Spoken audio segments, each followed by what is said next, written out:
Okay, this short video is going to be about the Sirena Turbo Brush accessory. This is a fantastic accessory. It's a miniature power head designed for smaller areas such as furnishings, stairs, cars, that sort of idea.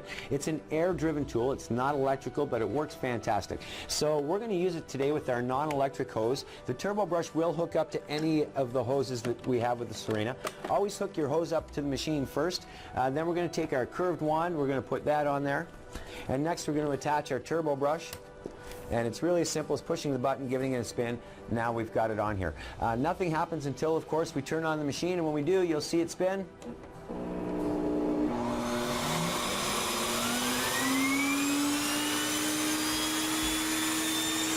Fantastic action.